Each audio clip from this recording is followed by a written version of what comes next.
Students, today we will learn the derivatives last topic, which is called higher order derivatives.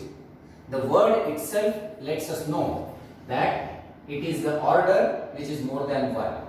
For example, if y equal to f of x, that is function of x, and when you differentiate it for the first time, what you get is a first order derivative. What does the word order mean? It is how many times you differentiate. So it is dy by dx, which is denoted by f dash x and also by y1. This 1 stands for it is order, first order derivative.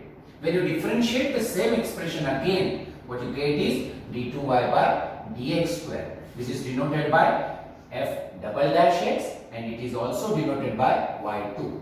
If you differentiate it again with respect to x, what you get is d3y by dx cube, which is denoted by f dash dash dash triple dash x, which is y3. Let's check out by some example. You see, y is x cube. When you differentiate for the first time, what you get is 3x square, n x raised to n minus 1. Again, the derivative that gives you 3 as it is, x square's derivative 2x. When you differentiate again, it is 3 to the 6 as it is. Derivative of x is 1, so what you get is 6 into 1, 6. And finally, when you differentiate for the fourth time, constant derivative 0, and hence when you differentiate further, you ought to get all answers 0. Students, now we will check out a very important category of higher order derivative. This is higher order derivative asked for a parametric function. You see, the problem is very special. Look at the problem. X is a cos cube theta, y is a sin cube theta. So when x and y both are expressed in terms of theta, it's a parametric function. What you need is dx by d theta. Have a look. A as it is, cos cube, it's a composite function. So 3 cos square theta, and derivative of cos theta is minus sin theta. You already learned composite function. Next, look at y. A sin cube theta. So its derivative is a as it is, sin cube, composite function. So 3 sin square theta, and its derivative sin theta derivative cos theta. Now you have learned a formula for derivative in parametric function category. It is dy by dx, which is dy by d theta upon dx by d theta. Now what is dy by d theta? It is 3a sin square theta cos theta. What is dx by d theta? It is minus 3a cos square theta sin theta. Cutting the common factors, what you get is minus of tan theta. Understood till this? Yes. So dy by dx is minus tan theta.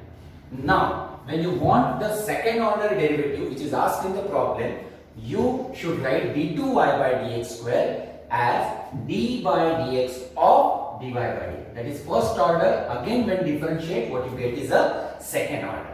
Now, d by dx of, what was your dy by dx? Your dy by dx was minus tan theta. Okay. Now, what you understand, this is theta, this is x. You cannot differentiate this way. So, what you need is to convert. First of all, let us be d by d theta of this into d theta by dx. This is a composite action you have done. This is a very important step. Okay. Again, look. D by d theta of minus tan theta into d theta by dx. Now minus comes as it is. What's the derivative of tan? It is sec square theta, and do not forget to write d theta by dx as dx by d theta, which you already worked out here, dx by d theta, and hence you should replace it by minus 3a cos square theta sin theta. Minus minus get cut. 3a as it is. 1 upon cos square when goes to numerator becomes sec square. Sec square into sec square becomes sec raised to 4 theta, and sin theta as it is, and hence d2y by dx square is this, and that's your final answer. Students, this one is a problem that is of utmost best quality. You are given y equal to sine of m cos inverse of x and asked to prove 1 minus x square d2y by dx square minus x dy by dx plus m square y equal to 0. You see, these are typical problems. Now these kinds of problem in higher order, especially second order derivatives, are solved using three utmost important precautions.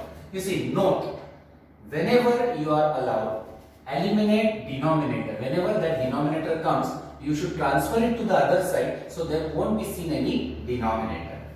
Eliminate radical sign. Radical yani root. So you should try to eliminate radical sign by say squaring. Okay, so eliminate denominator, eliminate radical sign, and sometimes what happens, the said expression repeats itself. So what is written? Replace the given expression if at all it is coming into by y. See, its answer is y. So if you take these precautions, problem becomes at once simple, and within 6 to 7 steps you can solve it. Let's try that. See, y equal to sine of m cos inverse of x. Differentiate for the first time, what you get is dy by dx equal to, you see, sine derivative cos. This inside part as it is, but it's a composite category. Find the derivative of that part as well. M as it is. Now tell me, what's the derivative of cos inverse x? Minus 1 upon root of 1 minus x square. So this is your first derivative. As it is said here, eliminate denominator. You don't need this. Transfer it to the other side, and what you have, a simple expression. Okay, now root is also not needed, so eliminate radical sign. So what you need is to square. Squaring both sides, 1 minus x square, square of this, minus m square, square of this as it is. Now cos square theta is 1 minus sin square theta, and therefore m square as it is 1 minus cos square is replaced by sin square m cos inverse.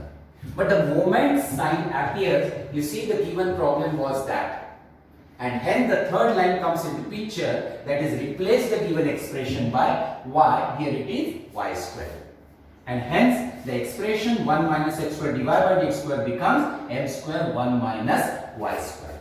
Now differentiate for the second time. What you get is, you see, don't forget u into v. This is a product rule.